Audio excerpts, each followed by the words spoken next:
Donc 1 Pierre 4, versets 1 à 6. Ainsi donc, puisque Christ a souffert pour nous dans son corps, vous aussi, armez-vous de la même pensée. Donc, je lis dans 2 21. Celui qui a souffert dans son corps en a fini avec le péché, afin de ne plus vivre en suivant les désirs des hommes, mais la volonté de Dieu pendant le temps qu'il lui reste à vivre ici-bas. C'est déjà bien suffisant d'avoir par le passé accompli la volonté des non-croyants en marchant dans les désordres, les convoitises, l'ivrognerie, les orgies et autres beuveries, ainsi que dans les idolâtries criminelles. Aussi, trouve-t-il étrange que vous ne vous précipitiez plus avec eux dans le même débordement de débauche, et ils vous calomnient. Ils rendront des comptes à celui qui est prêt à juger les vivants et les morts. En effet, l'Évangile a aussi été annoncé aux morts, afin qu'après avoir été jugés, comme tous les hommes ici-bas, ils vivent selon Dieu par l'Esprit. Et donc on voit dès les premiers versets, dès les premiers mots du verset 1, que c'est la suite de la dernière fois. On a le « ainsi donc » qui revient souvent dans les épîtres, le « donc », le « en effet », qui dit on est en train de compléter ce qui a été dit précédemment. Et puisque Christ a souffert pour nous dans son corps, on avait vu au verset 18, Christ aussi a souffert, et ce une fois pour toutes, pour les péchés. Lui le juste, il a souffert pour des injustes afin de vous conduire à Dieu. Il a souffert une mort humaine, dans d'autres traductions, dans son corps. Donc on a ce thème qui revient, que Christ a souffert, que c'est un exemple pour nous. Et alors que dans les versets 18 à 22, la dernière fois, on avait vu que Pierre nous encourage à ne pas craindre la souffrance et à l'accepter avec joie, si c'est la volonté de Dieu, en faisant ce qui est bien. Ici, on va voir que Pierre nous propose de nous armer. On voit le mot « armer » dans le verset 1. Vous aussi, armez-vous de la même pensée. Nous armer de la même pensée, de la pensée de Christ, pour choisir, si nécessaire, la souffrance au lieu du péché. Et en particulier, dans le texte d'aujourd'hui, dans un contexte non-croyant. On verra dans le texte qui suivra qu'on parlera plus d'un contexte de croyant, de comment on peut vivre dans un contexte de croyant. Ici, on est plus dans un contexte de non-croyant, quand on est avec les collègues du travail, quand on est avec les copains de l'école, par exemple. Et alors, quelle est cette pensée de Christ qui doit apparemment devenir une armure pour nous ? Et la suite du passage va nous le dire, mais l'apôtre Pierre en a déjà parlé plusieurs fois dans l'épître, et peut-être Paul, il a plus une façon d'argumenter linéaire où les idées s'enchaînent et puis on construit sur... Pierre, il a un peu plus cet esprit de venir plusieurs fois la même chose, le reprendre différemment. Et donc on avait vu déjà un peu ça au chapitre 2, versets 21 à 23. Et je vais vous le lire parce que c'est un beau texte et qui est vraiment parallèle avec celui-là. 2, 21. Et c'est à cela que vous avez été appelés, parce que Christ aussi a souffert pour vous, vous laissant un exemple, afin que vous suiviez ses traces. Lui qui n'a point commis de péché, et dans la bouche duquel il ne s'est point trouvé de fraude. Lui qui, injurié, ne rendait point d'injures, maltraité, ne faisait point de menaces, mais s'en remettait à celui qui juge justement. Et on voit 4 éléments rapidement dans ce texte qu'on peut imiter chez Jésus. Il est dit, il n'a pas commis de péché. Alors, on ne sera jamais sans péché ici-bas, mais c'est quelque chose que Dieu nous exhorte, pas seulement dans ce texte, mais dans toute la Bible, à nous détacher du péché. Le péché, c'est mal, c'est pas quelque chose qu'on doit tolérer dans notre vie, mais qu'on doit éradiquer. Jour après jour, c'est un combat, comme on l'a chanté aussi. Donc, il n'a pas commis de péché. Il n'y avait point de fraude dans sa bouche. Ce qu'on dit doit être pensé, réfléchi. Il ne doit pas y avoir de mensonges ou de choses à moitié vraies dans ce qu'on dit. Il n'a pas rendu le mal pour le mal. Pareil, et on verra dans le texte d'aujourd'hui, on ne devrait pas se venger de quelque chose qu'on nous a fait, mais plutôt pardonner et aimer en retour. Et quatrièmement, il a continué, toujours à nouveau, à s'en remettre à son Père, celui qui juge justement. Et on va voir tout ça dans le texte d'aujourd'hui aussi. que Pierre y revient d'une manière un peu différente. Quand il nous présente la manière de penser et d'agir de Christ qui en fait une armure qu'on peut revêtir pour se protéger, pour nous équiper aussi dans la marche avec Christ. Et donc, avec ça, on pourra être un peu plus prêt à accepter la souffrance quand elle viendra, à nous préparer à la souffrance, ou peut-être à traverser la souffrance si elle est déjà là. Et alors, on va voir ces 5 morceaux d'armure dans le texte d'aujourd'hui qui nous aident à se préparer à l'épreuve. Et à choisir parfois la souffrance quand l'alternative c'est de pécher. Alors le premier morceau d'armure, on pourrait dire, c'est de prendre exemple sur Christ, qui lui aussi a souffert. Et bon, le texte qu'on vient de lire, au chapitre 2, le dit aussi très clairement. Notre premier encouragement à choisir la souffrance si nécessaire, c'est que Jésus l'a fait. Il n'a pas subi la souffrance comme s'il ne pouvait pas y échapper. Il a choisi de souffrir, il a choisi de donner sa vie pour nous. Et il le dit dans Jean 10, 18 par exemple. Il dit « Personne ne m'enlève ma vie, mais je la donne de moi-même. » Alors un pasteur roumain qui avait passé 14 ans en prison a dit, et je trouve que c'est beau, c'est fort ce qu'il dit, « J'ai accepté cette invitation. » C'est-à-dire de donner, de souffrir volontairement. Les chrétiens sont censés avoir la même vocation que leur roi, celle de porteur de croix. C'est cette conscience d'une vocation élevée et d'un partenariat avec Jésus qui apporte la joie dans les épreuves, qui fait que les chrétiens entrent dans les prisons pour leur foi avec la joie d'un jeune marié entrant dans la chambre nuptiale. Alors, c'est très fort ce qu'il dit, mais je crois qu'on est souvent apeuré quelque part. Et moi, le premier, face à une potentielle souffrance, face à une potentielle moquerie qui pourrait nous arriver en fonction de ce qu'on fait, ce qu'on dit, de la position qu'on prend.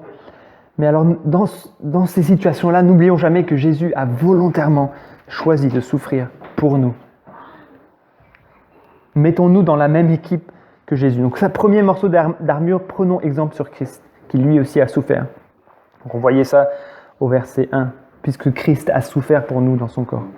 Deuxième morceau d'armure, faisons une rupture radicale avec le péché.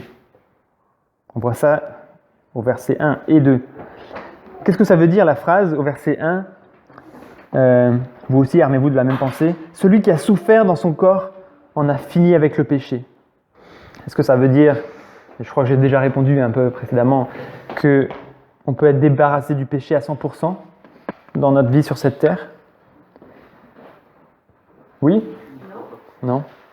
Non, c'est pas ça que ça veut dire. Mais je crois que ça veut dire, dans ce contexte-là, et que j'ai retrouvé dans plusieurs commentateurs, c'est que si nous faisons confiance à Dieu, assez confiance à Dieu pour souffrir en faisant ce qui est bien, comme le disait le verset 17 du chapitre 3, en effet, il vaut mieux souffrir si telle est la volonté de Dieu, en faisant le bien qu'en faisant le mal. Si on est prêt à faire confiance à Dieu, que on préfère souffrir que de faire le mal, eh bien, en fait, nous faisons déjà une rupture radicale avec le péché.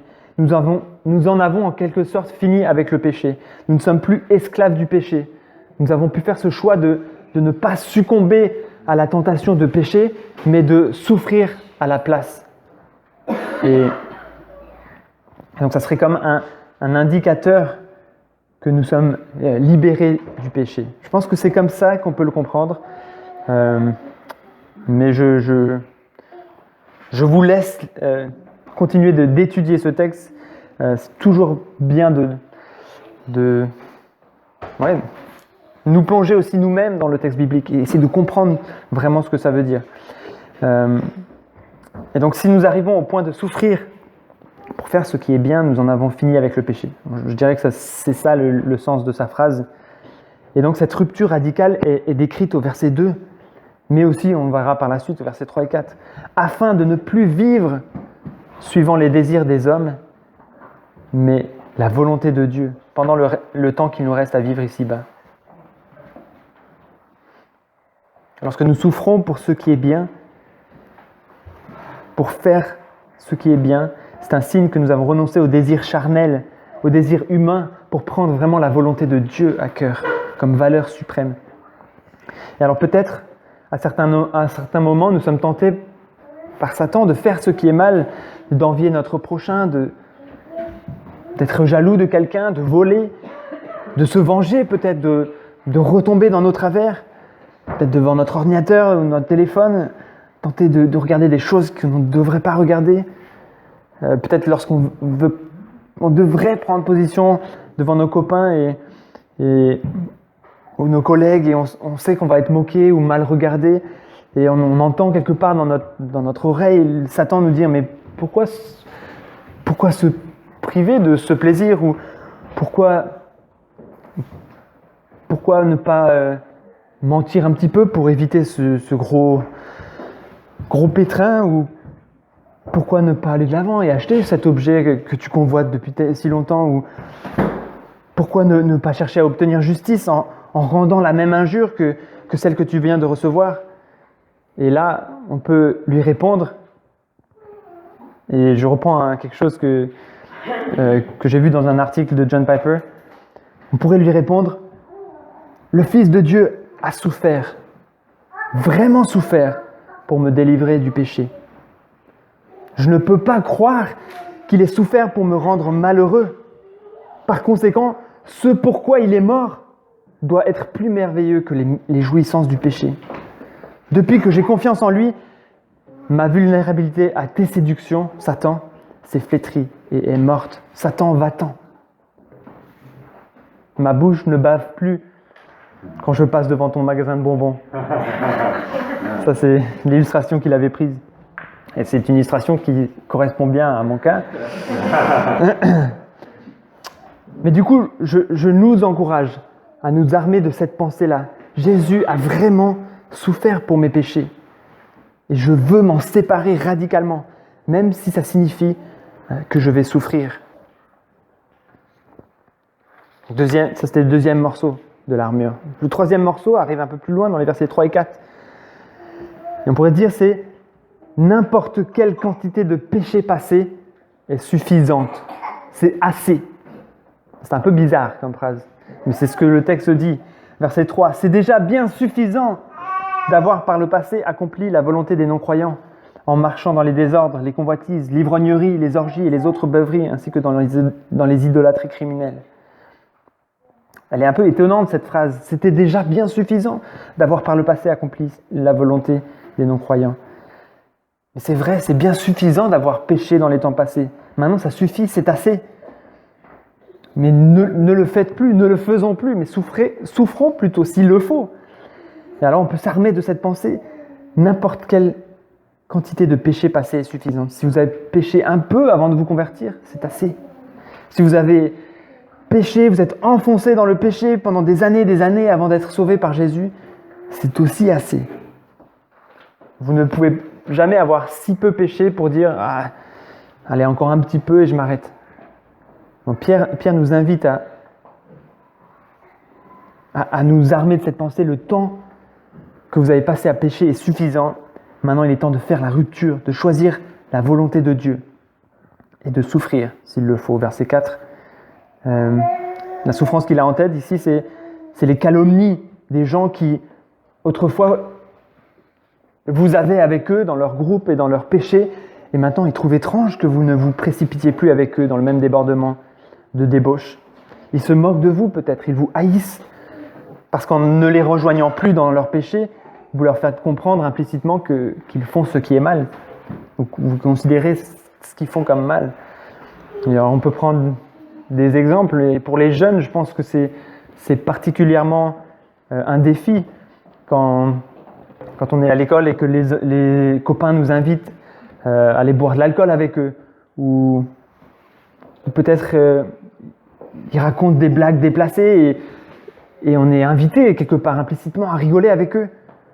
Est-ce que c'est pas aussi dans ce genre de situation qu'on devrait faire la rupture et honorer notre roi et notre sauveur plutôt que de vouloir pas perdre la face? Peut-être accepter de voir un film que vous savez qui contient des scènes ou des idées qui n'honorent pas Dieu. Est-ce que c'est compatible? Est-ce que c'est ça qu'on veut continuer de faire ou est-ce qu'on veut faire la rupture avec ce péché? Les exemples pourraient se multiplier. Mais Pierre nous exhorte à rompre avec le péché définitivement et à ne pas toujours chercher où est la limite. Est-ce que ça c'est péché ou c'est pas péché?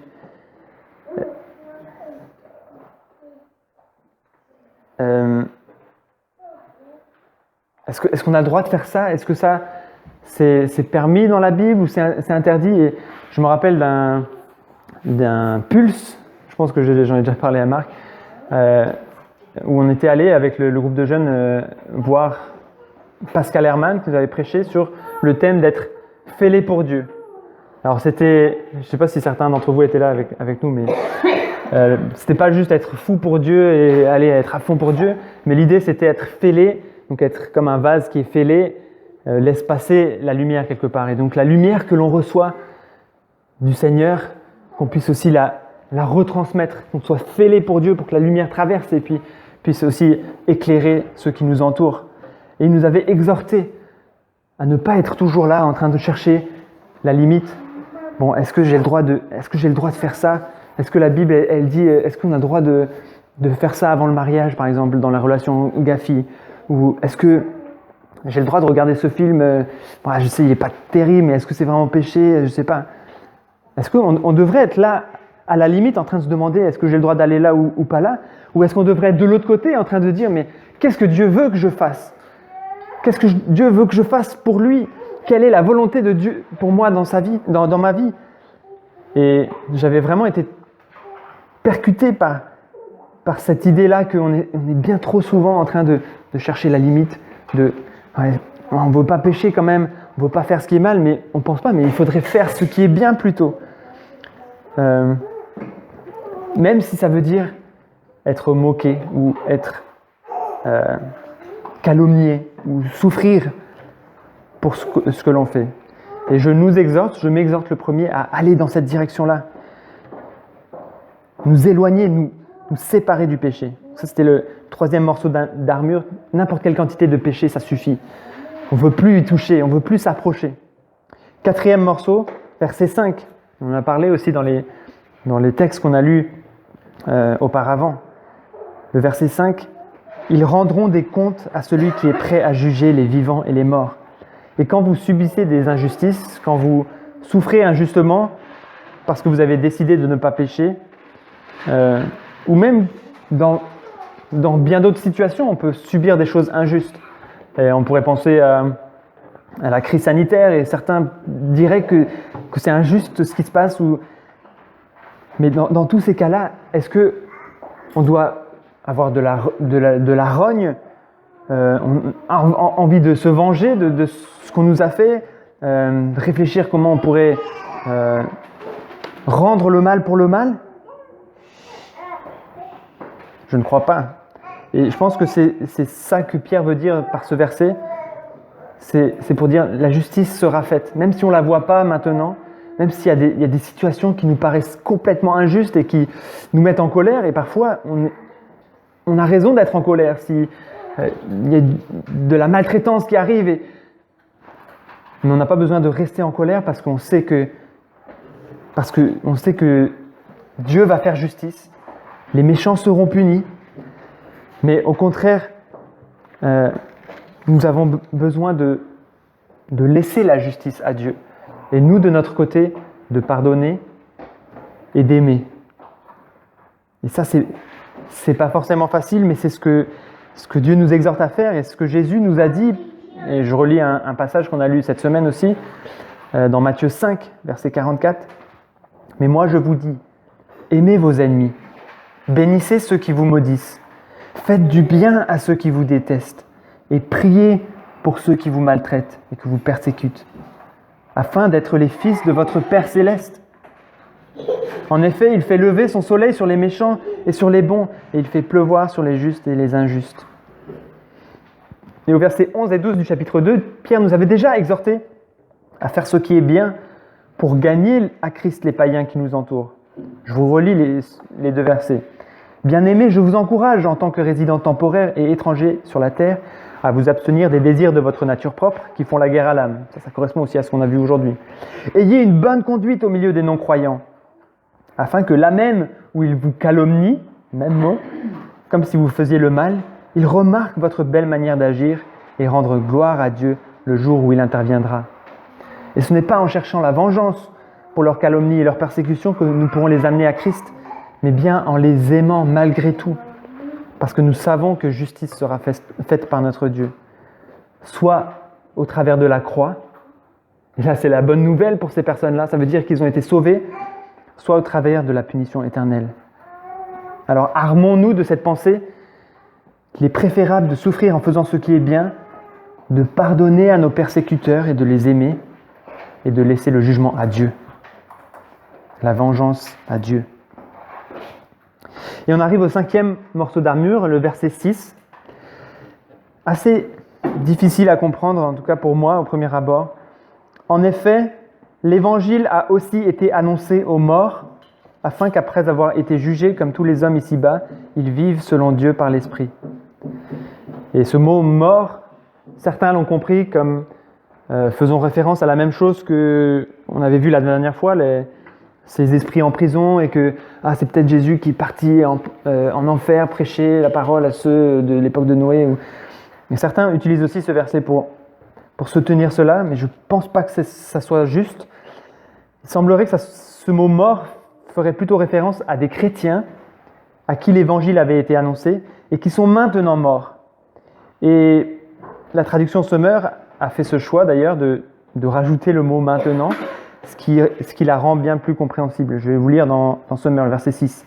C'est pour cela d'ailleurs que la bonne nouvelle, l'Évangile, a aussi été annoncée à ceux qui maintenant sont morts, afin qu'après avoir subi la même condamnation que tous les hommes dans leur corps, ils vivent selon Dieu par l'Esprit. Alors je crois que le but de ce verset, pourquoi Pierre l'a mis là, c'est pour nous encourager que même si la mort a encore une emprise sur nous, ceux qui ont entendu l'Évangile et qui ont cru vivront selon Dieu par l'Esprit. Leur héritage céleste les attend. Que Jésus revienne de leur vivant ou qu'il meure avant qu'il revienne d'une mort physique. Et c'est probablement cela, ou pour répondre à cela, qu'il a écrit ça, parce que ceux de l'époque de Pierre probablement disaient aux chrétiens, mais vous dites que Jésus va revenir, que son retour est proche, qu'il a promis de revenir, mais regarde ton frère là, il est mort, il n'a pas été sauvé. Et lui aussi, là, regarde, il est mort, il n'a pas été sauvé, toi tu vas sûrement mourir, et Jésus n'est pas revenu. Et certains pouvaient être inquiétés en fait ben oui, Jésus a promis qu'il revient, il n'est pas revenu, et est-ce que ça veut dire que ceux qui sont morts, qu'est-ce qui se passe? Et alors Pierre les rassurait, et nous rassure aussi en nous disant que nous allons triompher sur la mort. En fait, on a déjà triomphé sur la mort, parce que Jésus a vaincu la mort. Et qu'elle soit naturelle ou le résultat de souffrance, de persécution, de martyrs, la mort physique ne nous sépare pas de ce que Jésus nous a promis. Et j'aimerais pour terminer vous lire un autre passage dans 1 Thessaloniciens qui avait le même but, de rassurer les chrétiens par rapport à la mort physique. 1 Thessaloniciens 4, versets 13 à 18. « Nous ne voulons pas, frères, que vous soyez dans l'ignorance au sujet de ceux qui sont décédés, afin que vous ne vous affligiez pas comme les autres qui n'ont point d'espérance. Car si nous croyons que Jésus est mort et qu'il est ressuscité, croyons aussi que Dieu ramènera par Jésus et avec lui ceux qui sont décédés. Voici en effet ce que nous vous déclarons d'après la parole du Seigneur. Nous, les vivants, restés pour l'avènement du Seigneur, nous ne devançons pas ceux qui sont décédés. Car le Seigneur lui-même a un signal donné à la voix d'un archange et au son de la trompette de Dieu descendra du ciel et les morts en Christ ressusciteront premièrement. Ensuite, nous, les vivants qui serons restés, nous serons tous ensemble enlevés avec eux sur des nuées, à la rencontre du Seigneur dans les airs. Et ainsi nous serons toujours avec le Seigneur. Consolez-vous donc les uns les autres par ces paroles. » Donc voilà ce dernier morceau d'armure. Nous allons et nous avons triomphé sur la mort. On n'a pas besoin de craindre la mort physique pour nous ou pour les autres. Alors pour conclure, nous avons vu que Pierre continue de chercher à nous exhorter à choisir la souffrance s'il le faut, plutôt que de pécher. Et il nous dit de nous armer de la même pensée que le Christ. Donc les 5 morceaux qu'on a vus, 5 morceaux d'armure qu'on a vus aujourd'hui, c'était de prendre exemple sur Christ, qui lui aussi a souffert et qui a choisi de souffrir. Nous aussi, nous pouvons et nous devons choisir de souffrir, si l'alternative c'est de pécher. Deuxièmement, faisons une rupture radicale avec le péché. Et souffrir pour notre foi, faire le choix de souffrir, d'être moqué, est indicateur que le péché n'est plus le maître dans nos vies, n'a plus d'emprise sur nous, nous avons été libérés du péché. Examinons-nous, soyons attentifs à notre façon d'évoluer dans le monde des non-croyants. Comment est-ce qu'on interagit avec les collègues? Est-ce qu'on est prêt à être brimé, prêt à être moqué, parce qu'on ne veut pas pécher, parce que c'est plus important d'honorer notre roi que d'avoir une belle image auprès des non-croyants. Troisièmement, on avait vu que n'importe quelle quantité de péché passé est suffisante. Alors détournons-nous du péché, ne restons pas juste à la limite, mais faisons plutôt la volonté de Dieu, cherchons à faire ce qui est bien. Puis on a vu que nos persécuteurs seront jugés. Pas besoin de se venger nous-mêmes. Pardonnons plutôt à nos persécuteurs. Aimons-les en espérant qu'ils puissent aussi être sauvés. C'est Dieu le juste juge, et lui jugera chaque homme vivant ou mort. Et dernièrement, nous avons triomphé sur la mort. La mort physique n'est pas une fin en soi. Nous n'avons pas besoin de la craindre, parce que Dieu l'a vaincue. Et ceux qui sont à lui le rejoindront pour l'éternité, là où il nous a préparé une place. Alors consolons-nous les uns les autres par ces paroles. Je vais encore prier. Seigneur Jésus, tu vois notre situation. Tu vois que on est quand même privilégié. On a peu à souffrir pour l'instant. Seigneur, apprends-nous dans les domaines où nous pouvons nous positionner, dans les domaines où, par crainte du regard des autres, nous péchons parfois en nous conformant au monde, en ne prenant pas position. Seigneur, aide-nous dans ces situations à avoir ta volonté comme valeur suprême, comme but suprême, et à avoir le péché en horreur. Seigneur, révèle dans nos vies là où il y a encore du péché, là où il y a encore des choses qui te déshonorent, qui t'attristent, des choses pour lesquelles tu es mort sur la croix pour nous. Apprends-nous à demander pardon pour ces choses et à nous éloigner du péché, à ne pas rester juste à la limite en essayant de savoir est-ce que ça c'est péché ou non. Seigneur, merci parce que tu veux nous faire grandir dans notre marche spirituelle et que aussi en prenant position, Seigneur, on marque, on indique ce que tu fais dans nos vies, ce que tu as fait dans nos vies. Seigneur, merci parce que nous n'avons pas besoin de craindre la mort, parce que tu l'as vaincu et que nous pouvons nous réjouir que le jour où l'on mourra, on pourra être avec toi pour l'éternité. Seigneur, merci parce que c'est toi qui es le juste juge. C'est toi qui vas faire justice au moment voulu. Et chacun sur cette terre sera jugé selon ce qu'il a fait. Certains vont payer le prix de leur faute. D'autres ont accepté ton œuvre à la croix et tu as payé pour eux le prix de leur faute. Seigneur, merci pour cet immense cadeau que tu nous as fait. Aide ceux d'entre nous qui ne l'ont pas encore saisi à le faire. Au nom de Jésus. Amen.